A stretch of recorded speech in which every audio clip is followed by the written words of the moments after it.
They dug him up 40 days after the funeral. The coffin was heavy, too heavy. When the lid cracked, a breath of frozen air rolled out, and with it, the stench of blood. The dead man's eyes open, and when the stake broke through his chest, he screamed. Bright red blood burst from his mouth and ears, steaming in the cold air. The villagers said it proved what they feared. But this isn't rumour from simple folk lost in superstition. This account is from an official report, written by an army surgeon, and still held in a government vault. And this is how the word vampire entered the English language. This isn't Transylvania. It was the village of Medvedaya, deep in the forests of Serbia, a farming outpost on the edge of the Austrian Empire, and the year was 1732. The plague they feared didn't come from rats, it came from the graves. When they saw what lay in Arnaud Paole's coffin, they said he'd infected others. 4 neighbours, all close to him in life, had died within a month of his burial. Each fell sick without warning, grew pale and weak, and swore that Paole stood beside their beds at night, whispering through clenched teeth. By the time the last one stopped breathing, the village was certain he'd taken them with him, so the villagers dug again. 4 more graves, 4 more bodies just as fresh. By the next sunset, they'd reduced every one of them to ash. They scattered the ashes in the river. For a time, it seemed to work. Children played outside, and the dead stayed buried. The village dared to believe it had beaten the curse. But fear never really dies. 5 hard winters passed, the earth turned to stone. Then the whispers began again. Arnaud Paole. He'd been dead 5 years, yet cattle were found drained of blood, sheep gutted in their pens, and people swore they'd seen him stalking the night. But let's go back to the beginning. Paole was a soldier once, a high duke who fought along the Ottoman border. After years, he returned home. He told his neighbours he'd been troubled by a vampire while fighting. To cure himself, he ate soil from the creature's grave and smeared its blood on his skin. A charm against infection. It didn't work. He died suddenly, a broken neck beneath a wagon, and was buried on a hill above the village. A month later, 4 people who'd known him were dead. Each claimed the same thing before they went. Arnaud Paole had come to them. The villagers waited 40 days, then opened his coffin. Inside, the body complete and undecayed. Fresh blood at the nose, eyes, mouth, and ears. Even the nails had fallen, and new ones grown beneath. They drove a stake through his chest, and when he groaned, they turned him to ash. Then they dug up the 4 who'd named him, and burned them too. After that, the village slept again. Fields grew green, laughter returned, and even the graveyard seemed to rest. For 5 years, the earth kept its silence. Then people began dying again, and even the livestock wasn't spared. Those who'd eaten the meat of the cursed cattle whispered that they'd swallowed the plague itself. The fear was back, sharper, hungrier, and spreading fast. Old men, young mothers, even a child, gone within days of falling ill. Chest pain, convulsions, the feeling of being throttled in their sleep. The living whispered that Paola's curse had returned. An Austrian commander sent a military surgeon, Dr. Johann Glasser, to investigate. He came looking for plague. He found a village drowning in dread. No one worked the fields. Women hung garlic and hawthorn around their doors. Men sharpened stakes. Children were kept indoors, their crying muffled under blankets so the dead wouldn't hear. And every night, when the wind shifted, dogs barked towards the cemetery, then fell silent. Glasser went house to house. The people begged him to stop the thing in the ground before it reached their beds.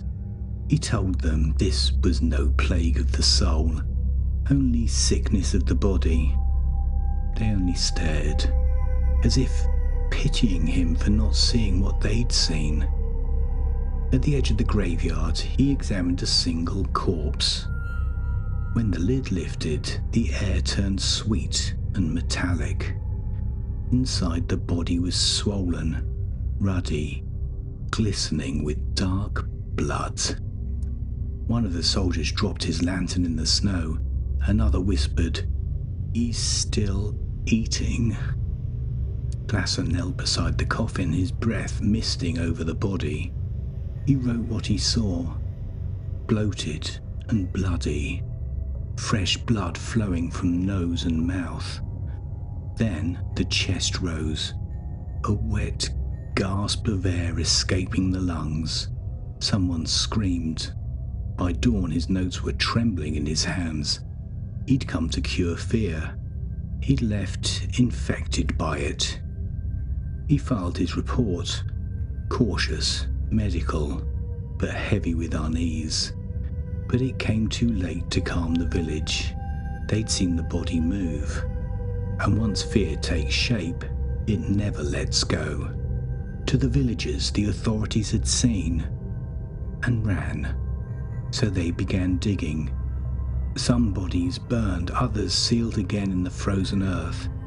No one could say how many graves they disturbed, but still, the deaths continued.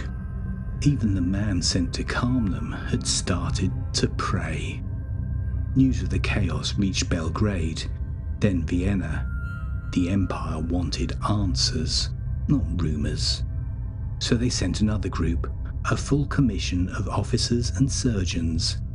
They were led by Johann Flukinger, a regimental surgeon hardened by war, certain that science would hold. They arrived under torchlight on the 7th of January 1732. Villagers lined the road, faces hollow, eyes reflecting the flames. No one spoke. Only the sound of shovels breaking ice and the low hum of prayers, broken only by the occasional clang of iron on coffin lid. Flukinger and his soldiers examined 17 graves in total. 11 showed the signs they feared most. The smell rose, sweet and rotten. Under the lanterns, the surgeons saw what the villagers had described. Milika buried 3 months. The woman, once skin and bone, now disturbingly plump. Her chest full of liquid blood. Stana, dead in childbirth, her body as fresh as sleep.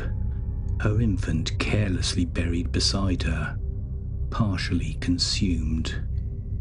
Stanoika, the 20-year-old who'd woken screaming that the ghost of Milika had throttled her.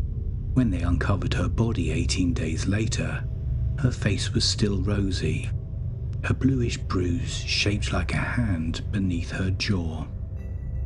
As they moved her, blood dripped from her nose. When they opened her chest, the heart was still wet. Each body was catalogued, then staked. Some corpses gasped as their hearts were pierced. Others went in silence. Each was burnt and their ashes thrown in the river. All this was carefully recorded by Flukinger. In his report's closing statement, he didn't dismiss the villagers. He wrote that the condition of the body meant that the villagers' beliefs were not without foundation. A cautious way of saying their fears seemed to be supported by what he found. The commission certified it, sealed the report, sent it to Vienna, not as folklore, but as fact. 17 graves, and Europe opened its eyes. What began in one frozen graveyard was about to spread across a continent, and once it reached the press, the world learned a new word. In March 1732, the Gentleman's Magazine was the first appearance of the word vampire in English print.